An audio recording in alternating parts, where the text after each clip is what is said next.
Hi അസ്സലാമലൈക്കും. 3 മുട്ടയിലേക്ക് ഉപ്പും കുരുമുളകും ഇട്ട് ഒന്ന് കലക്കിയെടുക്കുന്നുണ്ട്.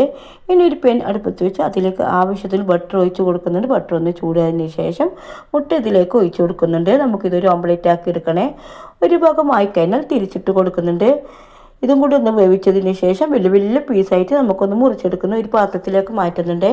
അതേ പാനിൽ നമുക്ക് കുറച്ച് ബട്ടർ ഒഴിച്ച് ഇഞ്ചി വെളുത്തുള്ളി ചെറുതായി മുറിച്ച് ചേർത്ത് കൊടുക്കുന്നുണ്ട്. ആവശ്യത്തിന് ഉപ്പിട്ട് ഒന്ന് വഴറ്റിയെടുക്കണേ. ഇതിലേക്ക് കുറച്ച് കുരുമുളക്, കുറച്ച് ചില്ലി ഫ്ലേക്സ് ഇട്ട് കൊടുക്കുന്നു, കുറച്ച് മല്ലിയില കൂടി ചേർത്ത് കൊടുത്ത് ഒന്നുകൂടി ഒന്ന് വഴറ്റിയെടുക്കുന്നുണ്ട്. ഇനി നമുക്കിതിലേക്ക് 2 സ്പൂൺ കോൺഫ്ലവർ കൂടി ഇട്ട് കൊടുത്ത് ഒന്നുകൂടി വഴറ്റിയതിന് ശേഷം 1 കപ്പ് പാൽ കൂടി ചേർത്ത് ഒന്ന് കുറുക്കിയെടുക്കണേ.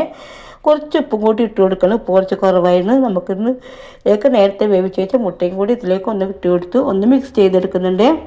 സൂപ്പർ ടേസ്റ്റ് ഒരു ബട്ടർ എഗ്ഗ് ഗാർലിക് തന്നെയാണ് ഇത്. ഇതുവരെ ഉണ്ടാക്കിയിട്ടില്ലെങ്കിൽ ഒരു തവണയെങ്കിൽ നിങ്ങൾ ഇതുപോലെ ഒന്ന് ഉണ്ടാക്കി നോക്കണേ. അടിപൊളി ടേസ്റ്റാണേ.